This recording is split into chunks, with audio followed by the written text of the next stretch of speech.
forgive you. Okay. Hi, Rozz. Hi, Jackson. Welcome back.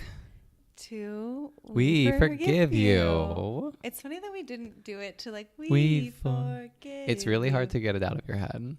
It is. And last night, one of these songs is just playing on repeat. It was. And it like doesn't, it also, you don't even notice it because it truly does just get stuck in your head. Yeah. I think someone was like, hasn't this song been playing for like 20 minutes straight? But to me, it's very much like our theme song where you just like, You just wanted to kind of keep playing. yeah, or it just keeps playing in your head regardless. So shout out to V, who recorded our theme music and who got his new 4-track EP onto the Beats Beats of the Week playlist. Yeah, on Apple Music. Yeah. Which is one of the few subscribers to Apple Music in our friend group. Or wait, are you an Apple Music? I'm an Apple Music subscriber. You made the switch. Yeah. I made the switch when it was free first month. Oh, I did it free for 3 months. And now I'm on Patrick's family's plan. Oh, that's sweet. That's cute. So shout out to V for our wonderful theme song. Shout out and thank yous to Karen Lee of She Likes Cutie for our podcast art. Our episodic artwork. Yeah, I just always mess it up. Episode portraits. Oh, I like that. And to Sarah Falkman for our branding, our logo, our vibe.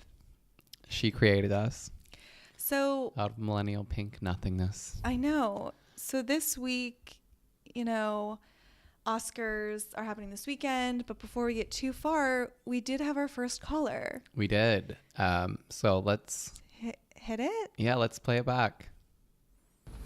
Hey Jackson, it's your friend Anthony Goldstein here. Just wanted to let you know in reference to episode 5, when you and Rozz are talking about religion in the Harry Potter world, there actually is religion. They do celebrate Christmas. Happy Christmas, Harry. Happy Christmas, Ron is iconic. And so I don't know how that works into the whole, should there be Jewish characters or if there are Jewish characters in the wizarding world. As a Jewish real-life person myself, I've never looked to Harry Potter for Jewish representation. I like to think that if there are Jewish wizards and witches, they would be going to their own Jewish day school that also functions as a wizarding school. So, love the show. Just wanted to make sure that you knew that there is religion in the Harry Potter world. Bye. So thanks to friend of the show, Samantha, for sending in that voice, recording that call. Yeah, She called in. And to a the real show. life Jewish person. Not Anthony Goldstein. So if you all ever have any feedback about the show, please feel free to send us your voice memos, your calls. And if they're good enough, we'll play them back. If they're no good, we'll act like we didn't get your message. But we'll likely play it. Yeah, we have really low standards.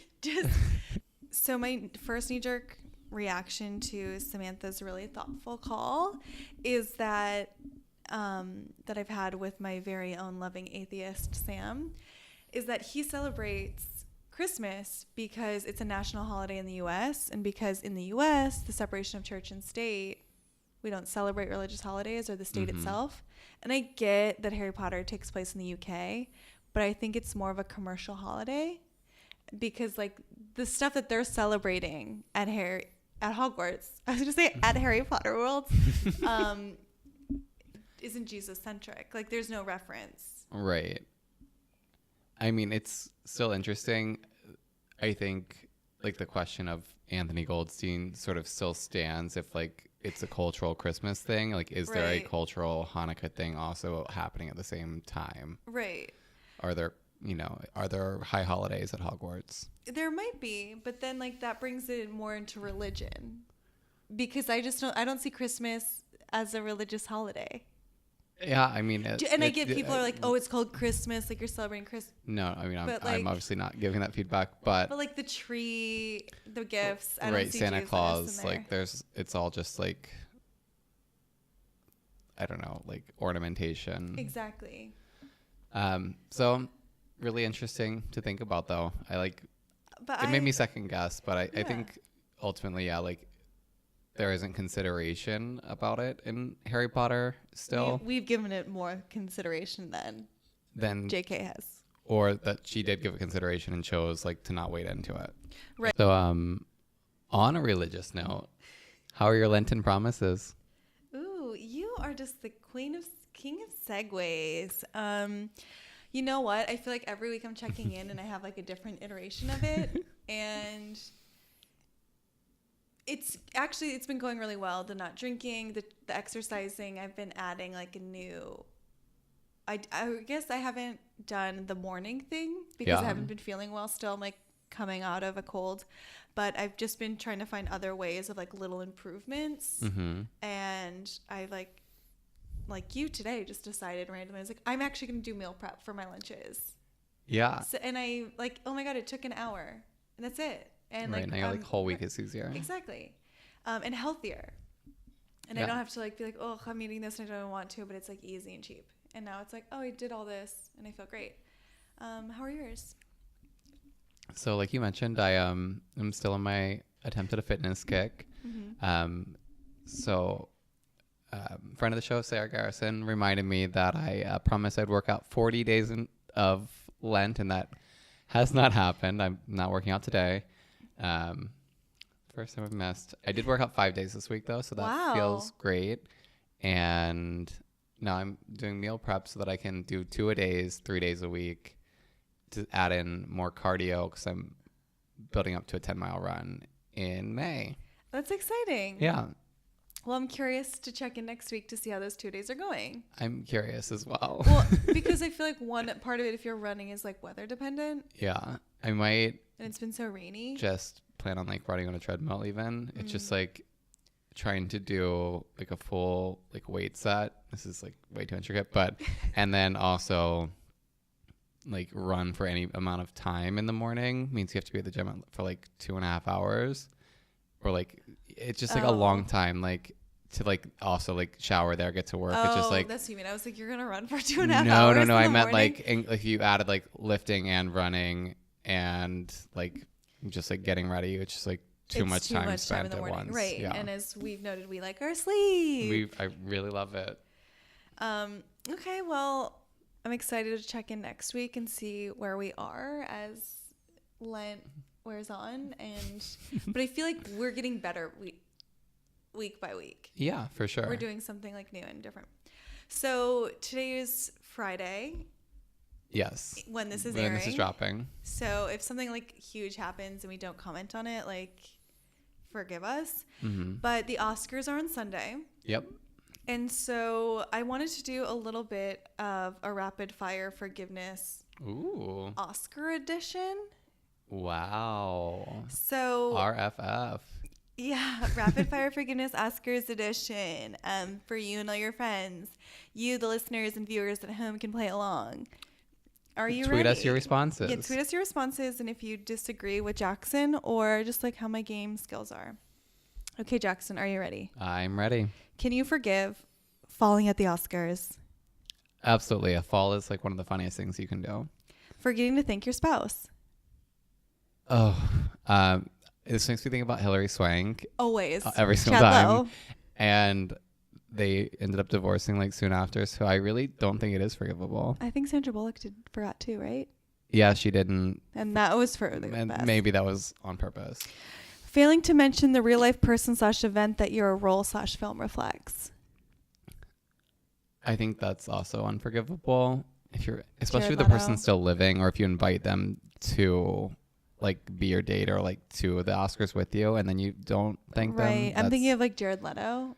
Oh yeah. And like failing to acknowledge like transgendered people, and also the woman who helped him prepare for the role. It just was not mentioned. Oscar group selfies. Okay, I am fine if people are doing it on their own. I think it's unforgivable if we have another stunt like the Ellen one, because it was already done once. We never need to see it again. Talking about how hungry you are on the red carpet. I'm fine with that because it's like the only thing I ever have to talk about is how hungry I am. Sleeping with a fish.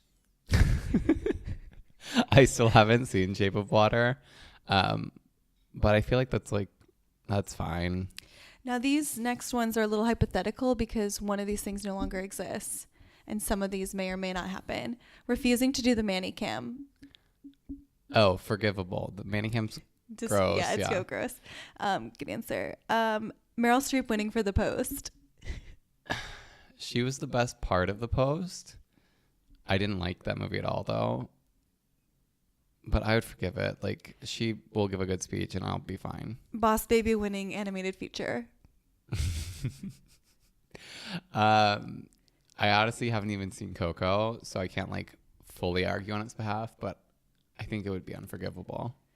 And lastly, not having a good answer regarding what Time's Up means to you.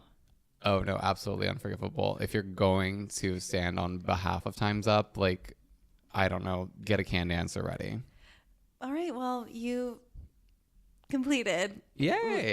Rapid Fire Forgiveness Oscar edition on We Forgive You. Y'all tweet or, make like an image and then post it on Instagram with your responses. Great. Well, I think you had lots of similar answers to like what I was thinking. I guess you didn't answer Sleeping with a Fish. So there's that. But my favorite one is definitely the Time's Up, What It Means to You, because I watched like on Jezebel the like compilation of like the worst answers. And a lot of people are like, what? It's like, it's so simple. Reese like you want Witherspoon people to feel safe in the workplace. Is on the cover of one of the women's magazines. Is it Oprah magazine with all of them? No, it's just her. And it's like, you know how you do a headline like Reese Witherspoon talks to us about like why she's doing this, this, and this. Yeah. And the last thing is, and why she's calling Time's Up. And I loved that sentence structure so much. And why she's calling Time's Up. Right. It's like stand with the Time's Up movement, but also will never not find joy by just like exclaiming that Time's Up. Yeah. She's like, Time's Up. Time's Up. Okay. So speaking of Time's Up and the Oscars, this is an Oscars edition, but it's also our first foray into what we call Forever Crushes. Now, this is Forever Crushes Oscar edition. Now, the person that I'm bringing to the table was largely overlooked, or what's the term I'm looking for? He was, I guess, snubbed in a way because he won for Best Actor in a Comedy at the Golden Globes. So, therefore, in the movie, his movie is nominated for a number of things. So, we're talking about my forever crush, Mr. James Franco. So when did you learn about James Franco? Like, when was your first like on-screen interaction with him? Freaks and Geeks. Okay. So I'm the youngest of 4, so my siblings are watching Freaks and Geeks, and I was just like, who is he? Like, in my mind, I was like... So you were like right there from the beginning. Yeah, right from the beginning. And then I've always been very attracted to James Dean, so he went on to play James Dean, and I was like... be still my heart. And I was just like, of course. So he just became my forever crush. And I thought, even when he was like doing these annoying, like kind of like, how do all the headlines, like, how does James Franco do it? He's in school, he's directing, he's writing, he's doing acting classes, and he's in like your favorite movies. Yeah. And his like thing of like, he doesn't smoke weed. I don't know why I just brought that up, but it's just so annoying that like James Franco's like, I don't smoke weed. But like his whole persona is about like being a stoner in a way. Right. Like he was in Pineapple or like wrote or co-wrote Pineapple Express with Seth Rogen. Or Am I was getting it that wrong? It might have been Evan Silverberg, the writers. But he played, we'll get into him and his roles in playing different versions of himself. Right. Or public perception of versions of himself. And I do just want to like preface this whole thing is that This Is the End is still one of my favorite movies. I've never watched it. It's so funny. I'm sorry. Like, it's just... Maybe I'll watch it. Honestly, like, along those lines, I don't know if you've seen the TV spots for the new movie, Game Night.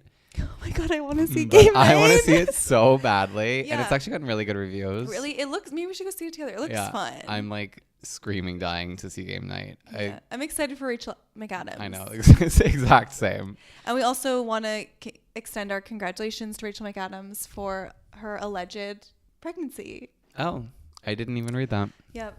Well, congrats if it's true. I didn't notice if it wasn't true, and we just pretend that there was no like, fake whatever. announcement. So are you a fan of James Franco? I just want to know before we get into this. Not really. Do you find him attractive? He looks like... Not that like that really matters. No, it does matter. I've never found him like... I mean, it matters in this case because it's about your forever crush. Right. So I guess that's why I'm like, huh? Do you think my crush is cute? He always looks like a chain smoker. Like his whole persona just feels like he smells like cigarettes. Like stale cigarettes. And like from like when he was young to now, like he just Looks dirty. Yeah, but like in that specific like teeth yellowing, like I just like a little scuzzy, and yeah, I get it.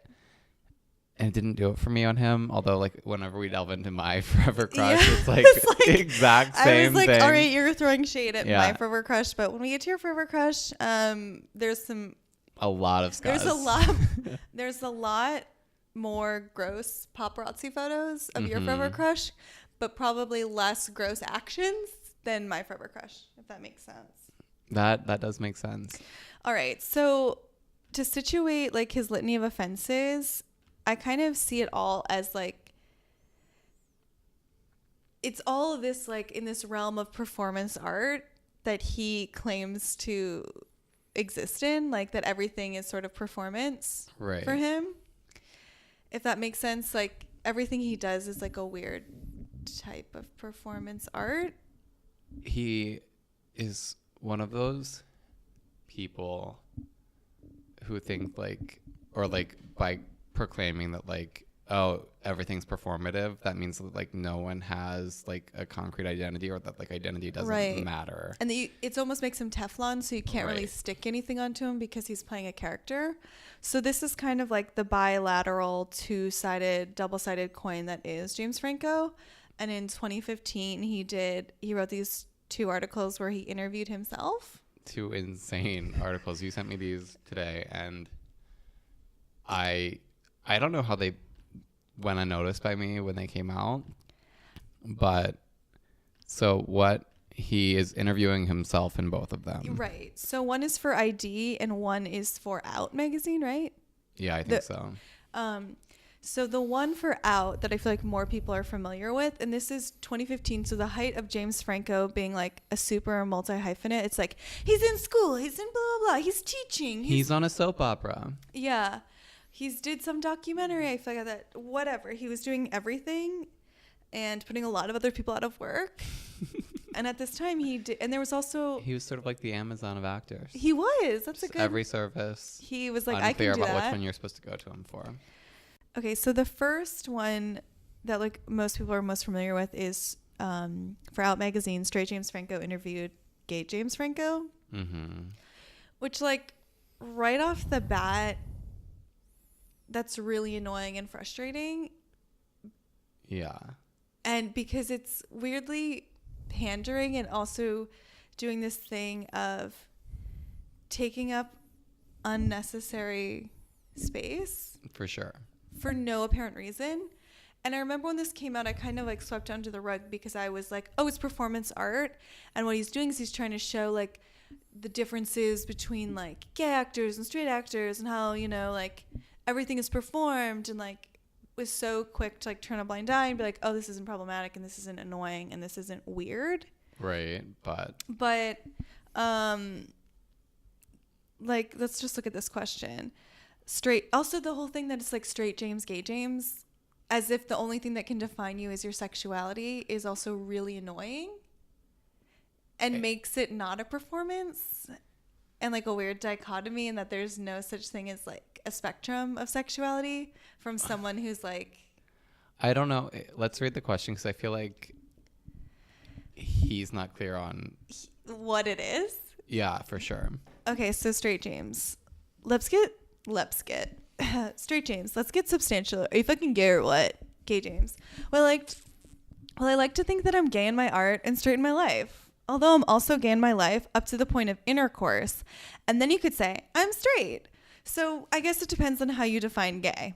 If it means whom you have sex with, I guess I'm straight. In the 20s and 30s, they used to define homosexuality by how you acted and not by whom you slept with. Sailors would fuck guys all the time, but as long as they behaved in masculine ways, they weren't considered gay.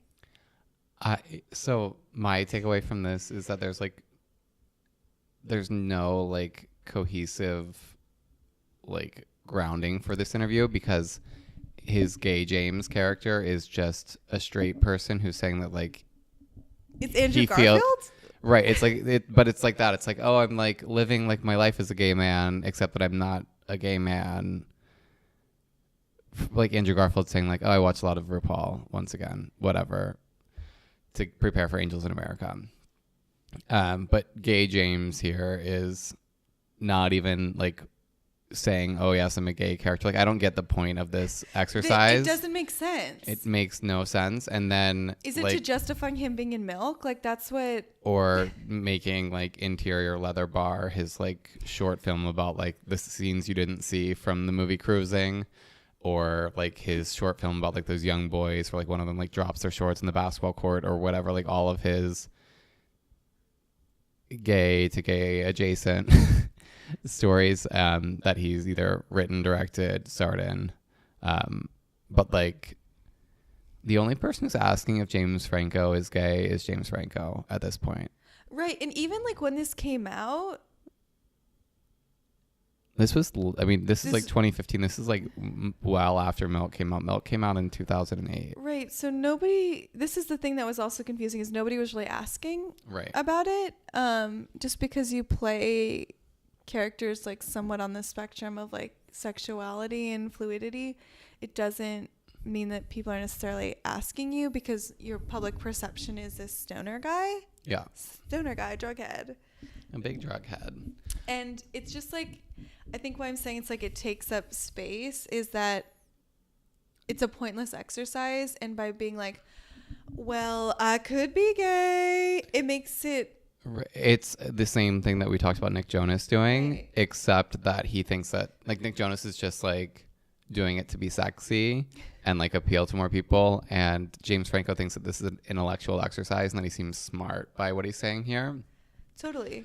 And I think what I have a lot of frustration with is like him thinking this is a good point, that like men in the 20s and 30s could like have gay romantic relationships, but if they were masked enough, then they got to be straight. And like that's something that's a better system than we have now, than living where you could be both a feminine or a masculine gay man. And like there's plenty of issues still there to deal with, but like the 1920s and 1930s were not an ideal time to be a gay man in America. Like It's just like, what the fuck are you talking about? Well, I think it's also just frustrating is that you have this white, straight, cisgendered man being able to like have these discussions about what it means to be gay instead of interviewing any person who's actually living this experience. Right. And how like he thinks he's having this really incredible conversation about like really exploring the spectrum, but he's not. It's actually just,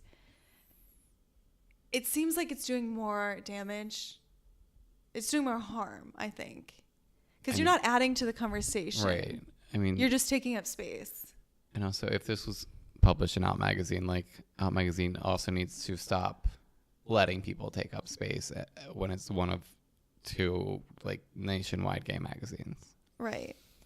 Oh wait, sorry, it was 429 magazine. Oh, thank God. God. I swear it was Out. Like, don't you remember it? Okay, sorry guys, it was from this magazine 429, not Out, but in my mind, so I'm not throwing shit on them. But in the same vein, Vice's ID, also in 2015. Weird year. We gave him so much space and so many platforms, and like I remember these articles, and the gay straight James, I was like, oh, that's kind of interesting what you're doing there. I don't really see the point, but whatever, like forever crush, I don't care. This one I do remember didn't sit that well with me, but I was quick to forgive it. Yeah, well, quick to forgive when you got those sparkling James Dean eyes. I know. So you've got boy James Franco interviewing girl James Franco. Mm-hmm. I remember her. And so a lot of these answers are really frustrating when we jump ahead to today's current climate and the accusations against James Franco, and even things that were coming out at this time about James Franco. Right. And as he became a teacher and an acting teacher, and, you know, really encouraged his acting students to be naked in scenes. and have Well, lots of random sex stuff. I don't know what like Stanislav School of Acting you ascribe to, but for me, it's really just all about exposing your body. Yeah, because when you're exposing your body, you're really vulnerable. That's called your truth, and acting is all about finding the truth. Yeah, and so just get naked. So That's why I think that porn is the most real art out there. I don't know if I believe that or not. Now that I said it out loud. Now that you said it, you change your mind. Okay. I said it as a joke, but then I was like, am I joking? Are you? Okay. So in this girl James Franco, boy James Franco, it brings up something that like is a later offense that maybe I'll just like pull into this lithow of offense. I think let's offenses? just name the next offense and then like show how they pair together. So this next offense is like his how he preys on younger women. Mm-hmm. And so that was in 2014, and so it came out that he was trying to like solicit. I don't know if solicit, but he was like trying to engage and hook up with a 17-year-old girl. A girl DM'd him on Instagram, and then she was like coming to town for her, like to New York maybe for her 18th birthday. And then he was like trying to like be like, oh, should we like get a hotel room together? Yeah, but like she was still 17. It was just at the time where they were texting, but like the sex plan, quote unquote, which is not quoting anyone except for myself. Yeah. Was not to take place until I guess she was 18. But yeah. anyway, so regardless, it's like she was murky, underage. Just real murky. And so this all came out, and the next day he was supposed to be on Kelly and live with Kelly and Michael, and he went on and he's like, I'm a little embarrassed, like, you know, social media can be murky and like hard to navigate, and you I'm don't know like who the other person is. It's like she told you she's 17. Yeah. So start up there, like that's just gross. Or also, if you're on Instagram, you could see a picture of her and know that she was not age appropriate for you when Right. you're a man in your mid-30s. So in this boy girl James interviewing themselves, he goes and he like discusses this DM thing, right? So he said about like using fame to like meet people, and his boy James says he doesn't even check his DMs anymore, which is like referencing like these younger girls just throwing themselves at James, and he doesn't know how to respond. And you know, like there are no age restrictions for people contacting him on this manner. And he says, look, I never talked to anyone that was legally underage. Which his point being is that in New York, this age of consent is 17. 17. He says, girl James, okay, anyway, that's not even my point. I'm addressing an imbalance of power. Men in your position have women offering themselves in the hopes that they will get somewhere professionally or socially. And then he goes, okay, but don't be fooled. There are plenty of powerful women who take advantage of their power to mess around with men in lower positions. I'm sure it's a fraction of the number of men that do it, simply because the number of women in power positions is a fraction of the number of men in such positions. Okay, so first of all, this is just so annoying because it's letting him off the hook. I mean, you're right. It's a straw man argument because it's like rife with what I like to call whataboutism, which is famous if you talk to anyone who watches Fox News like my parents, where you'll say anything and they'll say, what about Benghazi? And what about her emails? What about her DMs? Right. James Franco right now is saying, oh, but what about like this fictional female executive who I'm creating on the spot who maybe, I don't know, groped a guy's dick once on a casting couch? And so that like excuses me having like preyed on young girls, or at least like or like had this interaction. Right, had these interactions, and then like trying to like laugh it off or like hide it under this like subterfuge of like, well, there's other bad things happening. Right. Well, also, if this was a one-off to me, you don't include it in this large interview with yourself to justify it. Right. If it's like something that you're like, it happened one time, whoops. It's or like, oh my God, this is so embarrassing. She said she was coming for her 18th birthday. Like, I get the age gap. Like, I think there's also something about, it reminds me of a kid punishing themselves. Like when the parents, like you see those commercials, or like it's in films. It's like, I know I did the wrong thing. I'm grounded for 3 weeks. I won't hang out with my friends. Right. It's like, I'm going to punish myself and have the conversation you all are having. So I don't have to be reprimanded. And the fact that ID and of course Vice gave him this like space to do this. Obviously.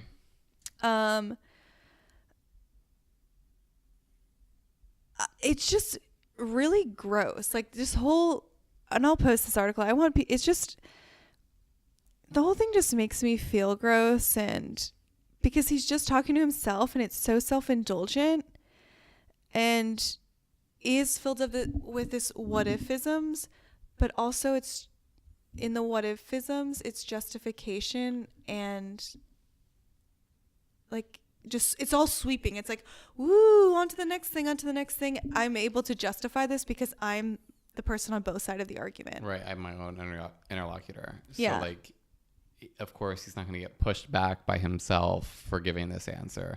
And he's also using a fake female persona here to like speak for women when it's a straight white cisgendered man speaking for women. What he imagines a woman would be like. And also in this article, it's like, but I'm tired of seeing like white hetero men doing these things. And he's like, yeah, me too. And it's like, okay, this is 2015. Every movie, like, you don't have any people of color in it. Like, right. You've like been the director of multiple films. You did those 2 Faulkner adaptations. Adaptations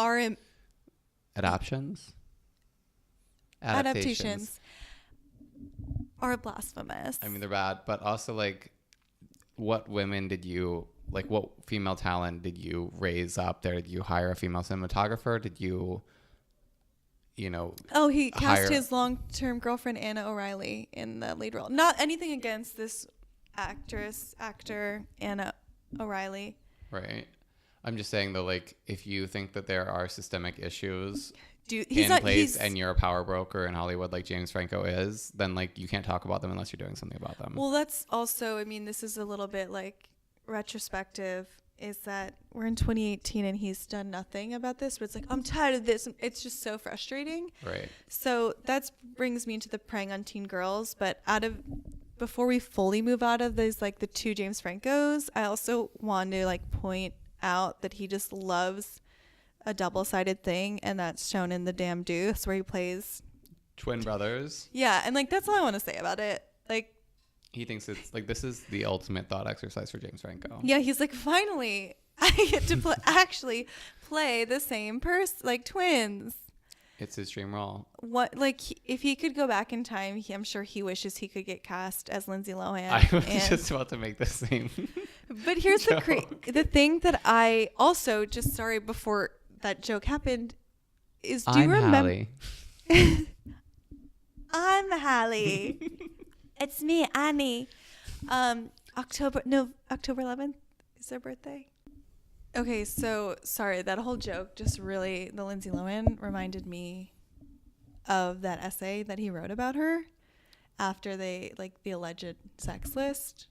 Oh, Lindsay Lohan sex list? Yeah, and so he was, like, on Howard Stern and, like, denied it and had some, like, gross story about how when she came, I feel like they're at Chateau Marmont, and he was there, and it was very clear that she was into him, but he, in a dark period in her life, all this stuff he says about her, and just like gross and demeaning. And it's also like, there's also again that age gap. Yeah. A younger woman. So then Mr. I didn't sleep with her, but if I did, this is how I did it type thing. He writes a short story for Vice in their fiction issue, which, like, well, eye roll, is about. Can we just read a little bit of it? Yeah. Do you want to read it? It's really upsetting. Sure. Once upon a time, a guy, a Hollywood guy, read some Salinger to a young woman who hadn't read it before. Let's call this girl Lindsay. With an A. Lindsay. She was a Hollywood girl, but a damaged one. I knew that she would like Salinger because most young women do. I read her 2 of the 9 stories, A Perfect Day for Banana Fish and For Esme, with Love and Squalor.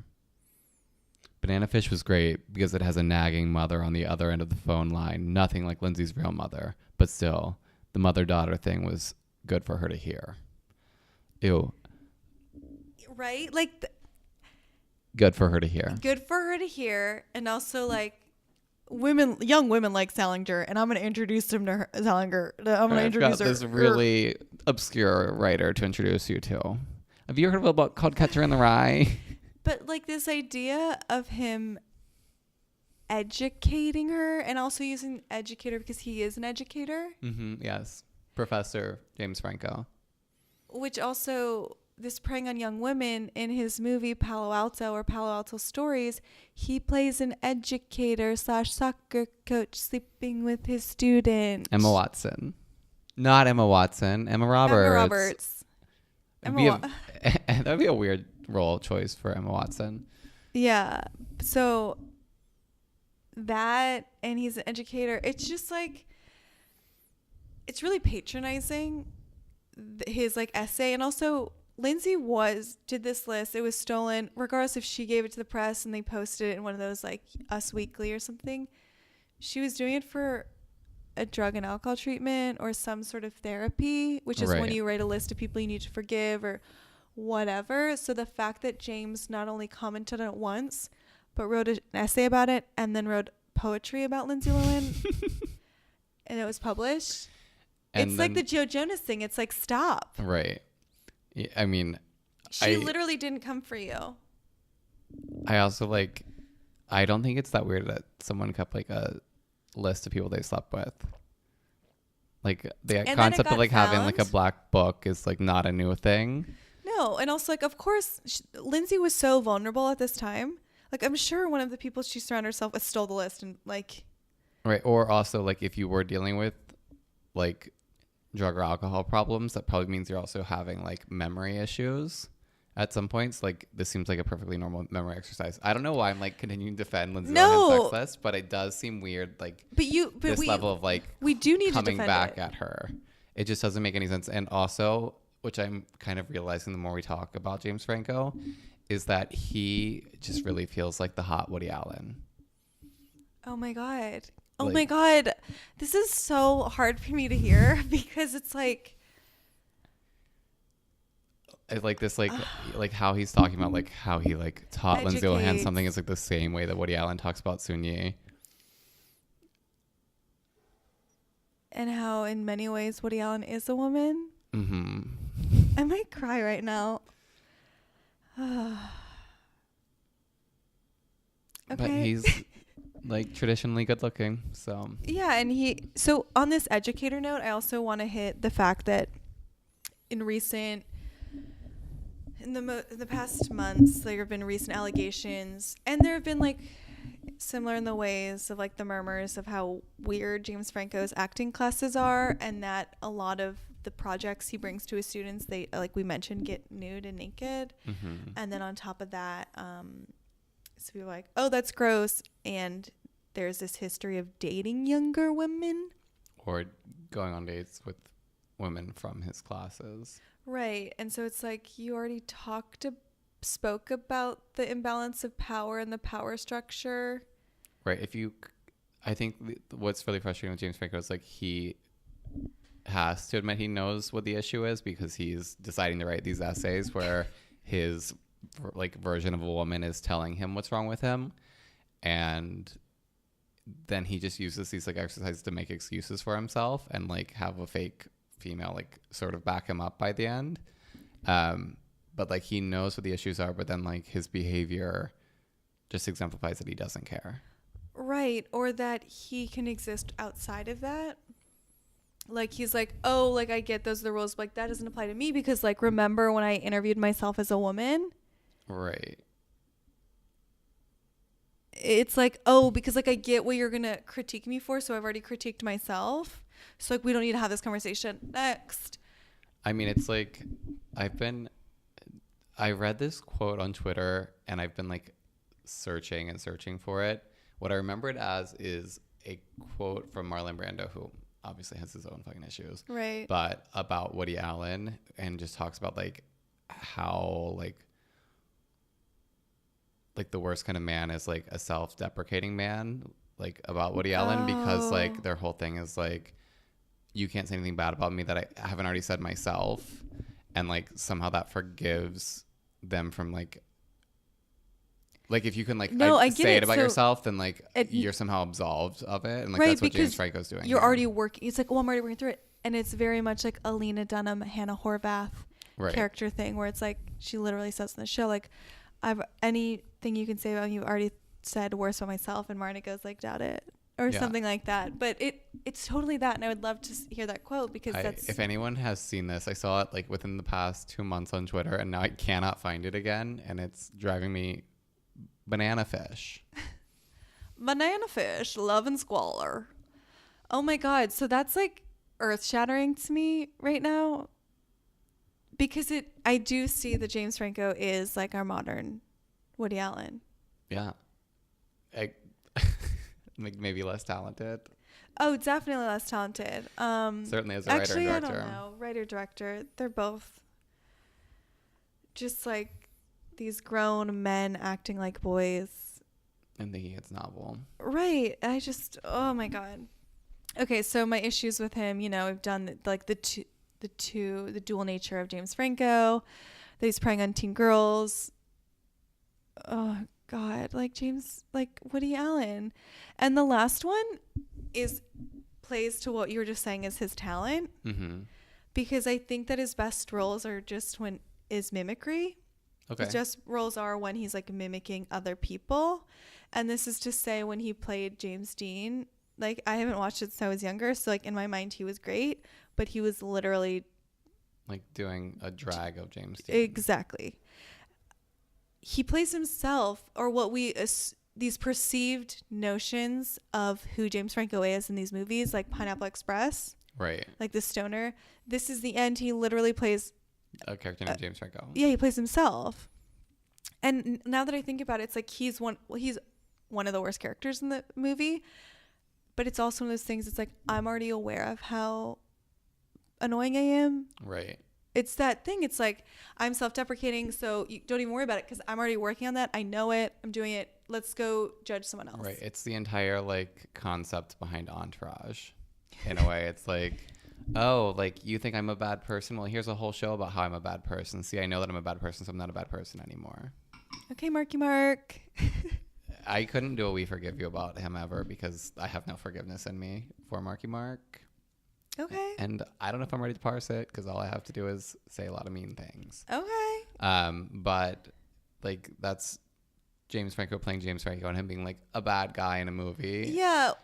And is just when also like he's doing a mimicked version of like what we assume James Franco to be like in his relationship with like Seth Rogen and Jonah Hill. Mm-hmm. And then in Spring Breakers, great movie. Alien is Riff Raff. He's playing Riff Raff. Yeah. He's riffing off Riff Raff. It's a riff on Riff Raff. Exactly. And then in his most recent film, The Room. The Disaster Artist. Oh. Might as well be called The Room. The Rum. He plays Tommy Wiseau, which again, he's literally just mimicking him. It's like he's not talented. He also, like, going off this mimicry idea, on the stage of the Golden Globes when he accepted the award and invited Tommy Wiseau up and then mimicked him to his face on stage and didn't let him speak. No. Yeah, I'm just like doing his accent, like also thinking like doing someone's accent is a genius form of comedy is nightmarish, but like he can't even accept an award without like returning to the well of mimicry. Right. And that was something that was so unsettling when he went up there. I was like, and it's kind of stuck with me. And I mean, these other stories of like these young women who also his current girlfriend's like 24 and a student at USC, getting her master's, I believe. But these stories of like these young women coming out and being like, oh, we dated and he like forced me to give him a blowjob in a car when I was like trying to talk to him about something else. These like power dynamics are disturbing, and they're starting to like stick with me, or they're just exposing things that I can no longer ignore about James Franco. And then I'm like, oh, just because things from my youth that I want to hold on to, it's like, it's literally now that I'm like, it's all on the table, I'm like, it's just your damn looks. Yeah. And I can do without them. Or just like look at a picture of James Dean He died too young for you to figure out all the problematic shit about him. Yeah. I think with the Tommy Wiseau thing, also, it's just like James Franco's power dynamic thing is like on display with just like how he's like visibly putting down this person who he liked enough to like take his whole shtick and make a movie about making a movie. Like, and I haven't seen The Disaster Artist, so I can't speak to his success with it, but like to invite him up on stage and then like make fun of him to his face and then not let him speak is just like such a dick move. Yeah. And in that Boy Me, Girl Me article, he talks about like understanding power dynamics.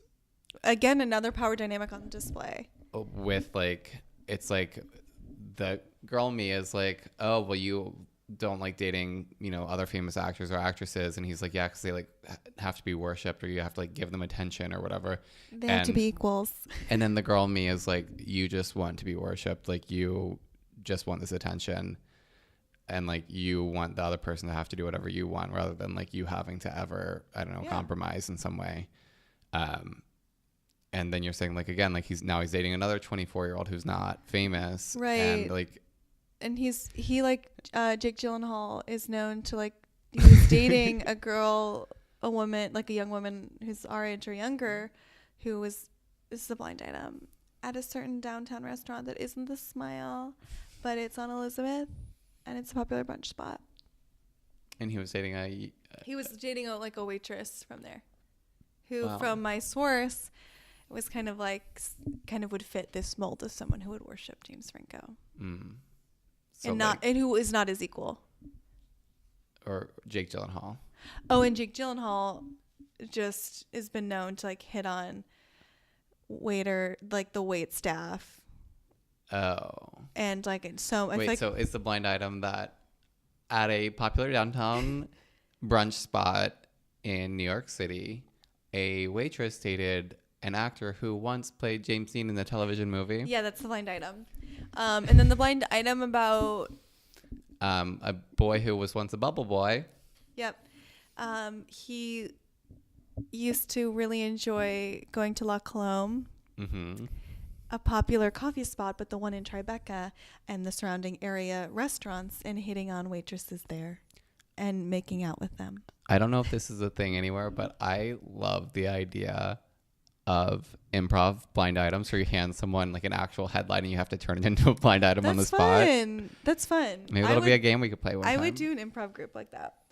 I don't know if I'd join an improv group, but like I would just play like for that? I would like pop up on stage just for like those 3 minutes and then I'm good. And leave.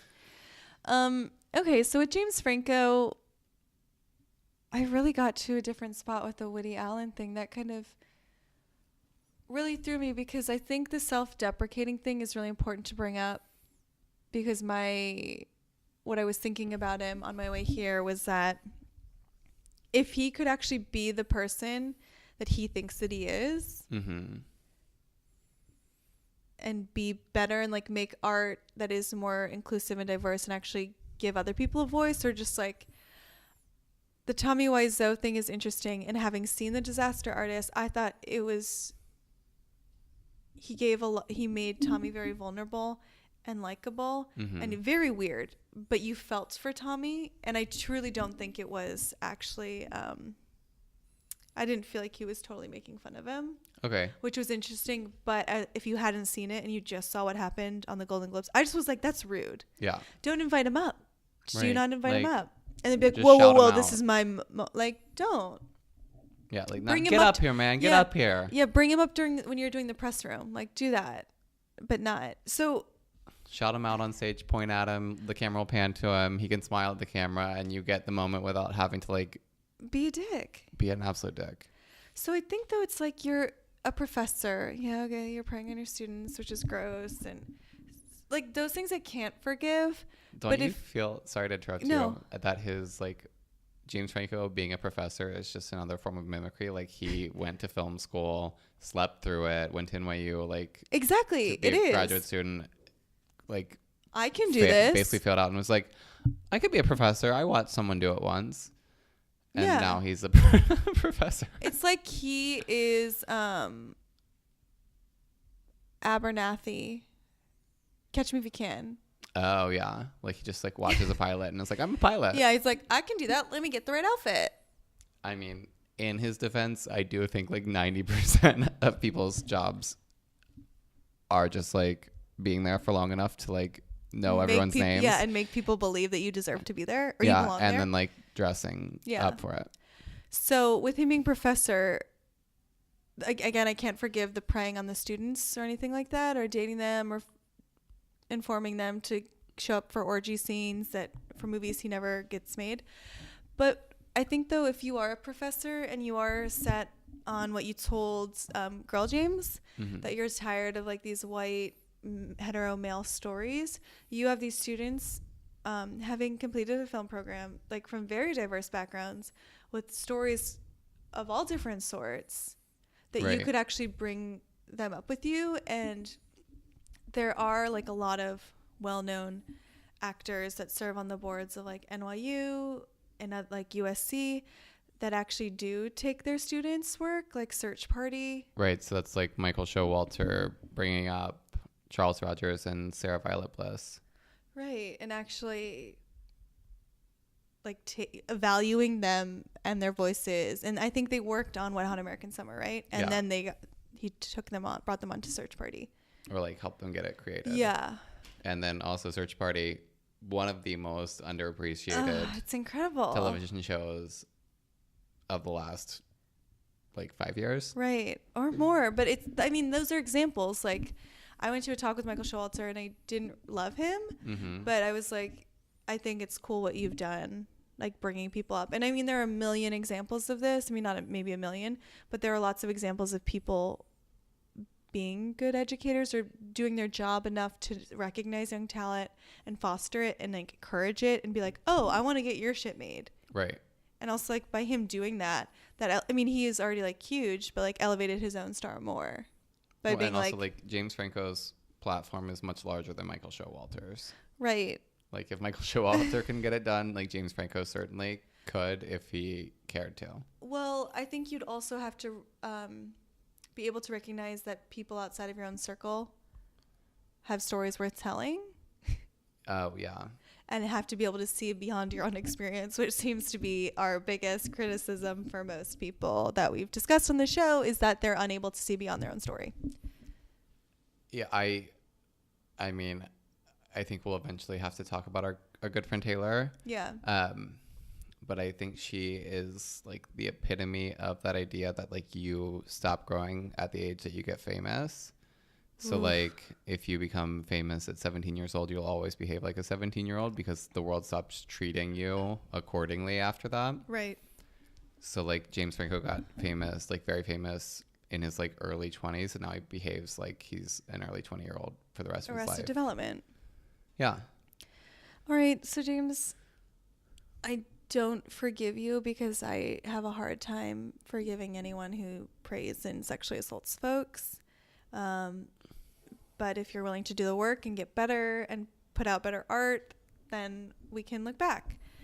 But So how do you feel about your crush? Honestly, now that I've talked through it, like I don't know if I can consider him a forever crush anymore. I guess it's only Billy Crudup. I guess it is only Billy Crudup. At the end, all we're left with are our hopes, our dreams, and our undying crush on Billy Crudup. Who I mean, I'm talking like Mary Louise Parker. Let's not Claire ruin Danes. that one for you. I know it's going to ruin itself. But to close it out, I'm just wondering, do you have any actual predictions for the Oscars? Yeah, I would love to. Let's start with supporting actor. So I think my will win is Sam Rockwell. And I don't have a should win because I hated Three Billboards and I haven't seen Shape of Water, All the Money in the World, or Florida Project. So supporting actor. For supporting actor, yeah. Who is your will win? I think Sam Rockwell will win because he has kind of been sweeping it at all of them. But sometimes the Oscars are like, I don't want to say the disappointment, but the shocker. So I feel like Richard Jenkins has been doing the interview circuit for the Oscars. Yeah. And so I like him as an actor for as much as I know about him. And I think someone of his age and caliber deserves an Oscar. Yeah, I mean, I don't have anything against Sam Rockwell as an actor. I actually think he's like incredibly talented. His character disgusts me in a way that I like don't want to see awarded. Okay. In that film. Supporting actress. Ooh, my will win, I think again, is Allison Janney for I, Tonya, because she's been sweeping kind of. Yeah. But I feel like my should win is Laurie Metcalf for Lady Bird. I'm gonna just go with Laurie Metcalf for Lady Bird. I would love to see her up there. I thought she had a really challenging role. And she and it's like truly heartbreaking to look back on it. And Octavia Spencer deserves better than Shape of Water. I'm sorry. Okay, You so wanna do director? Let's do director. I think will win Guillermo del Toro, who I would love to see win Jordan Peele. Yes. I'm torn between Jordan Peele and Greta Gerwig. I could also randomly see Christopher Nolan winning, like as a weird shock. I don't think Dunkirk is like, I feel like technically a great film in some ways, but like I don't think people like, no one I've ever spoken to like truly loves it. Yeah, but it's like Christopher Nolan. I could see people just like checking it. He's never won before, and this is I think his first nomination for Best Director. It would shock me if he won. Okay. And then should we do Best Pictures and our leads? Yeah. Let's do lead actress. Lead female actor, if you will. Ooh. This is hard because Frances McDormand has been sweeping. But I would really like to see Saoirse Ronan or Margot Robbie. I'm going to just go all in and say that Saoirse's going to win because I just would like to see it happen. And I'm going to put that energy out into the universe for my girl, Saoirse Ronan. All right. Saoirse like inertia. Saoirse like inertia. Lead actor. I worry that Gary Oldman will win. I hope that Daniel Kaluuya will win. Kaluuya, I think I just messed up his name. If it truly is Daniel Day-Lewis's last acting role, I could see him winning for Phantom Thread. And I just named 3 people, but I'm saying I don't want Gary Oldman to win. I want Daniel Kaluuya to win for Get Out. But if it is Daniel Day-Lewis's final thing, I could see him winning. Okay? I'm going to come through and say I want my boy Timmy Chalamet to win, but I think Gary Oldman is going to win just based on all the precedents leading up to this. Yeah. For a film that not a lot of people have seen. Yeah, that's true. That's true. All right. And for our final prediction, Best Picture. There's so many nominated. I really wish they would just go back to 5. Yeah, it's kind of annoying. It's weird that they don't, but whatever. Who do you think? I kind of feel like,